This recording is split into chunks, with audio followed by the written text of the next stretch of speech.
Como padres nos interesa que nuestras niñas se desarrollen de la mejor forma posible y hoy le damos un cuidado especial al tema del desarrollo de estas mujercitas, ya que mañana se celebra el Día Internacional de la Mujer. Y para orientarnos sobre este tema, hoy hemos invitado al doctor Shapiro para que nos brinde algunos consejos al respecto.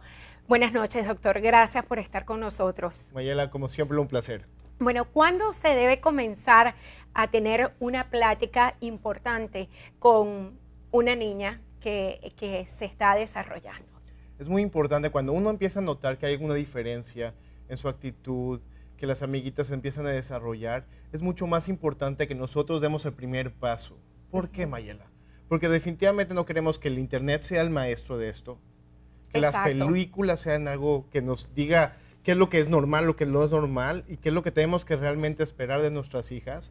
Y la otra cosa más importante, no queremos que alguna otra persona, como sus amiguitos, empiecen a platicar y darle información que no sea correcta. Y nosotros como padres, ¿cuáles son esas señales del desarrollo que podemos comenzar a mirar y a entender? Porque eso lo vivimos nosotros. Correcto. Entonces hay que recordarlo. ¿Cuáles son esas señales, doctor? Las primeras cosas que vamos a ver en las niñas va a ser desarrollo del botón mamario. ¿Qué quiere decir eso? Empieza a crecer un poco más los pechos. Puede muchas veces crecer uno más que el otro, que puede ser dentro de lo normal, y de esa manera puede uno empezar a ver que dentro de 1 o 2 años va a venir la menstruación.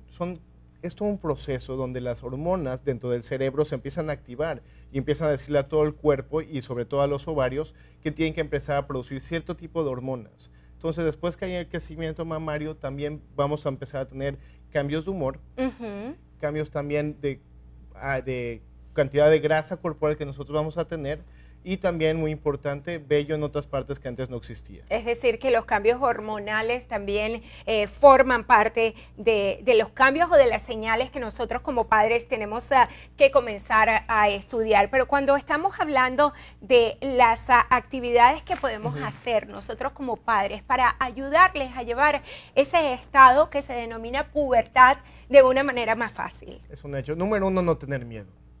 La peor cosa que podemos decir es, ¿sabes qué, hijos míos, hija mía? No sé de qué me estás hablando, y negar el tema por completo. Sería la peor tontería que podríamos hacer. Si no sabemos y no nos sentimos contentos con la información que nosotros tenemos, hay mucha información en internet o con el mismo pediatra para que nos explique, para poder abrir las puertas de comunicación con nuestras hijas. La peor cosa que nosotros podemos dar es no darle la información real a nuestras hijas. Exactamente. Y cuando estamos hablando de ese desarrollo de las niñas, ¿qué tal con los niños? Porque también nos están viendo esos niños que también van a pasar por una etapa difícil, ¿no? Bueno, algo muy interesante que también pasa entre los niños es que también empieza a haber más crecimiento muscular tanto en niños como en niñas, el vello facial, ciertas partes como empieza a haber vello púbico en ambas partes, y también una de las cosas que pueden pasar en los hombres, también nosotros tenemos hormonas, y como parte de esas hormonas también pueden llegar hasta tener una afección en los bustos. Entonces hay niños que pueden llegar a tener algún tipo de busto. Entonces generalmente esta cosa se llama ginecomastia en hombres, y hay que hablar con el pediatra para ver si se necesita hacer algún tipo de tratamiento con eso. ¿En qué momento hay que llevar a nuestras hijas, en este caso, al ginecólogo? Realmente a las hijas, al menos que haya un problema muy específico dentro de los ovarios o del útero, realmente el pediatra puede hacer la gran mayoría de las cosas hasta que tengan 18 años. Perfectamente. Muchísimas gracias por habernos aclarado esa pregunta, porque definitivamente es una que muchos padres tienen. Correcto. Y lo vemos en una próxima oportunidad, muy pronto, ¿verdad?